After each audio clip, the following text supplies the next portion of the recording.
Hello YouTube and fellow Star Wars collectors! On this episode of Toys Are the Way, I'll be sharing my process behind some of these custom aliens that I've recently added to my collection. If you're new to the channel, or a fan of Star Wars collecting, be sure to smash a like on this video, remember to subscribe, ring that bell for notifications, or even become a channel member, which helps produce these videos, dioramas, tutorials, and much more.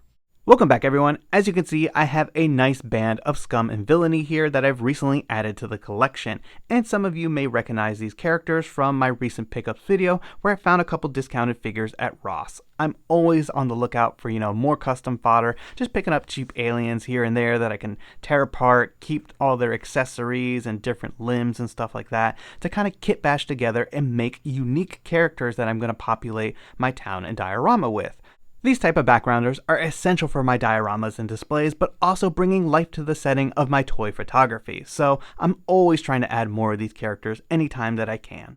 So making custom action figures is definitely pretty fun, but I also understand that it's a bit intimidating. Not everybody is very comfortable when it comes to painting action figures, and not everybody has, the accessories or parts to put something like this together. But in this video, I wanted to share, just putting a simple kit bash together if you did pick up some cheap figures from Ross or somewhere, a simple modification, and then I will go over a couple repaints of the Rhodians that are seen here. So with that being said, let's take a closer look and see how I made each one of these figures. To take apart our figures, fill a measuring cup with 1.5 to about 2 cups of water and heat it in the microwave for 3 to 5 minutes. Then pour it in a disposable plastic container. Note that you will want to use a separate container due to the plastic chemicals released when action figures are boiled. You will not want to contaminate a kitchen item you plan to use in the future. You can also use a heat gun, as I will demonstrate later.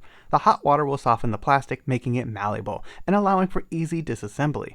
Older figures will have different tooling and parts when compared to newer releases, and some even have factory pieces glued down that will need to be sliced, but most of this will be interchangeable and require minimal modifications. As you can see here, the cloak has been glued down on Yak Face, which required some surgery, but the main culprit is the Kenobi figure, who has the smallest torso peg ever, and needs to be altered if I plan to use it with other figures. In addition to deconstructing the limbs and torso, I opted to remove the neck piece from some of these figures as I wanted to paint and prime them simultaneously with the 3D printed heads that I have from Peak OB1 Customs. Typically, I try to match paint colors and use a brush to address this neck area, but I figured, what the heck, let's prime them all at once for consistency. To do this, I simply used some light coats of Rust-Oleum spray paint from the hardware store and allowed it to dry for a few hours while I worked on other parts of the project. Now that we have a bunch of different parts, we can mix them up and kit bash some unique customs that are going to be simple swap and pops. Nothing too fancy and no paint required, which is one of my favorite ways to make customs. The less work, the better in my opinion. Using a heat gun on medium, soften up the plastic torso in order to put everything back together and simply pop the parts into place. Luckily, the tooling and pegs on these two specific vintage collection figures does not require any additional modifications like dremeling or cutting pegs down to ensure a better fit, which makes this an easy custom if you choose to try and upgrade these figures for your collection. For my next custom, I had to upgrade the Kenobi legs with a properly sized torso peg that would actually fit nice and snug in the Weequay's midsection. To make this work, I opted to use a hard plastic straw that I normally use for piping on my diorama builds. I measured accordingly and then cut it to size using a pair of plastic cutting shears. Once my cut was made, I used some Gorilla Tack to attach the straw to the existing peg. You could also use some Loctite glue to secure this in place if you choose to do so. Naturally, once the midsection is heated up, using hot water or the heat gun, simply insert the custom peg in place, and our modification is complete. As you can see, everything fits and the figure is still able to rotate at the waist. The Klatooinian Raider custom required similar modifications at the waist in order for the peg to properly fit. Unlike the Weequay figure, I was able to cut off the end of the oversized barbell, allowing the remaining portion of the peg to fit securely on the Yak Face upper body part.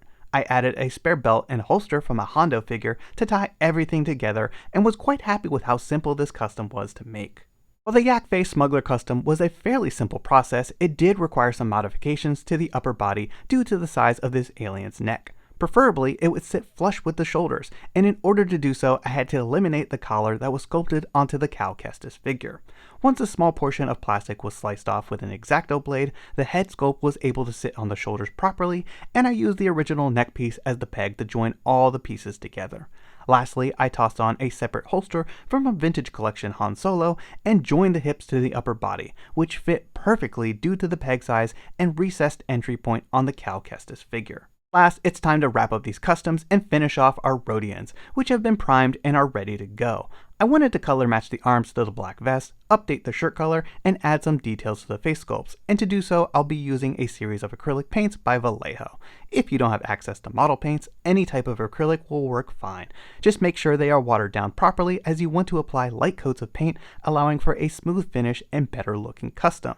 Apply a small portion of paint to the arms, effectively spreading it and ensuring full coverage, but not applying so much that unwanted paint strokes and texture are visible throughout. Remember, the lighter the application, the better. Vallejo paints have a viscous consistency, which is perfect for customs, especially when dealing with joints and reducing paint rubs. Unfortunately, this is never perfect. Even when the paint is as thin as can be, worked into the joints rigorously, and even dried with a heat gun for a speedy process. For the ball jointed shoulders, a Sharpie was required instead of the Vallejo black paint, as the marker can apply a thinner coat of ink that was less affected by the joint's movement. Lastly, some paint was slapped onto the Han Solo vest accessory to ensure a consistent look with the painted arms. For the Cassian Andor shirt repaint, I opted to mix a dash of black paint with the light blue base color for an overall different look, and applied generous portions to the torso until full coverage was achieved, but still keeping the application nice and smooth. Now for the less enjoyable part of the project, the face paint applications. Now let me start off by saying I am no expert when it comes to painting customs in general, and even less so when it comes to head sculpts. There are some exceptionally talented people in the customizing community, but everything is a learning process, and do or do not. There is no try. A dry brushing of a lighter pink color will help accent all the details on the 3D printed Rodian's face.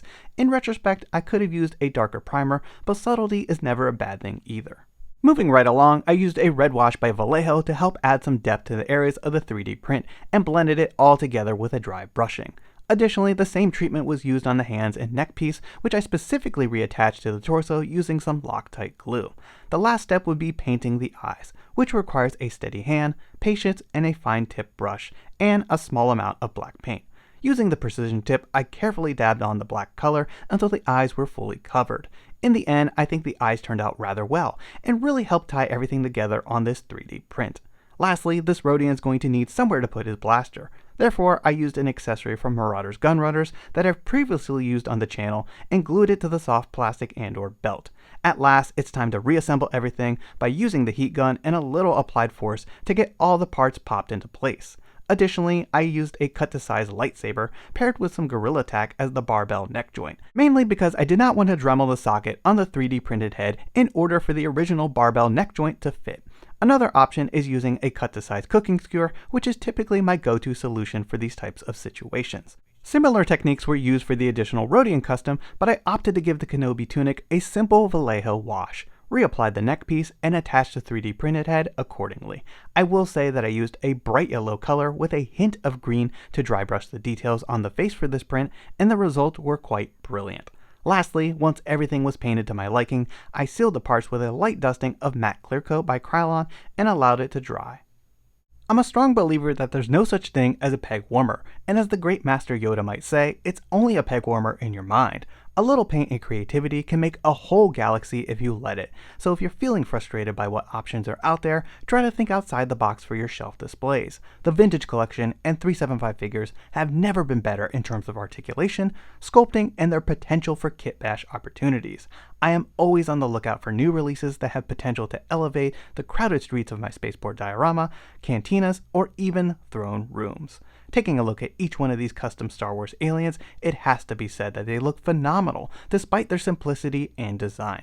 The Star Wars universe is a diverse platter of aliens and lowlifes, but also full of costume reuse and design repetition, so get creative and populate those collections. 375 world building is the way. I hope you've enjoyed this video and taking a closer look at my process that allowed me to add these custom Star Wars figures to my collection. Be sure to let me know your thoughts in the comments down below, and don't forget to drop a like on this video and subscribe if you're new to the channel. It really helps and is always greatly appreciated. Thanks everyone, and may the Force be with you.